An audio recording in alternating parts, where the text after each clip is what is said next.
Halo Sobat Kompas TV, saatnya kita update lagi 3 berita terpopuler yang terjadi pada hari ini, Rabu 30 Oktober 2024, bersama saya Sinta Mledia di Top 3 News Kompas TV. Kita langsung ke berita yang pertama pada hari ini, Sahabat Kompas TV. Presiden Prabowo Subianto memanggil sejumlah Menteri Kabinet Merah Putih ke Istana Kepresidenan untuk membahas kebijakan terkait subsidi. Menteri yang dipanggil adalah Menteri Koordinator dan Menteri Teknis terkait dengan kebijakan subsidi. Selain mengundang Menteri, Presiden Prabowo Subianto juga mengundang Komisaris dan Direktur Utama PT Pertamina, serta Komisaris dan Direktur Utama PT PLN. Kepala Kantor Komunikasi Kepresidenan Hasan Nasbi menyebut dalam rapat terbatas kali ini Prabowo memberi sejumlah instruksi agar kebijakan subsidi di bidang energi dikaji agar tepat sasaran. Itu nanti akan diberikan supaya lebih tepat sasaran kepada masyarakat yang sangat membutuhkan. Ya, sekarang lagi mempertajam data-data supaya masyarakat yang menerima itu tepat. Jadi tidak ada lagi subsidi yang salah sasaran gitu. Jadi tepat sasaran subsidinya ke orang sekarang kan gitu. Subsidinya ke orang. Kita bergeser ke berita selanjutnya, Sahabat Kompas TV. Kejagung memeriksa mantan Menteri Perdagangan Thomas Trikasih Lembong atau Tom Lembong sebanyak 3 kali sebelum menetapkannya sebagai tersangka kasus impor gula.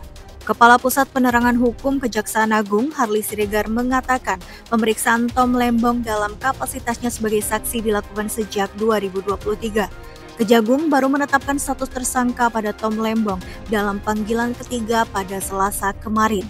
Tom Lembong diduga menyalahgunakan jabatannya sehingga menyebabkan kerugian negara hingga 400 miliar rupiah. Pemeriksaan yang bersangkutan sejak kurun waktu 2023 sudah 3 kali diperiksa sebagai saksi. Dan kemarin tentu beliau dipanggil, yang bersangkutan dipanggil sebagai saksi, dan setelah dilakukan pemeriksaan sebagai saksi, penyidik melakukan ekspos gelar perkara, kemudian menetapkan yang bersangkutan sebagai tersangka. Kita ke berita terakhir pada hari ini, Sahabat Kompas TV. Penyidik Kejaksaan Agung menggeledah ulang rumah mantan pejabat Mahkamah Agung Zaraf Rikar yang menjadi tersangka dugaan gratifikasi maklar perkara Ronald Tanur. Penyidik Kejaksaan Agung kembali menggeledah rumah Zarif Rikar di kawasan Senayan, Kebayoran Baru, Jakarta Selatan pada Selasa sore. Penggeledahan ulang dilakukan untuk mencari bukti tambahan baru terkait dugaan pemufakatan jahat dalam perkara Ronald Tanur. Mantan pejabat tinggi MA Zaraf Rikar jadi sorotan karena di rumahnya ditemukan sejumlah mata uang asing senilai hampir 1 triliun rupiah dan emas antam seberat 51 kg. Itulah Sahabat Kompas TV 3 berita terpopuler pada hari ini. Jangan lupa untuk like, komen, dan share video ini.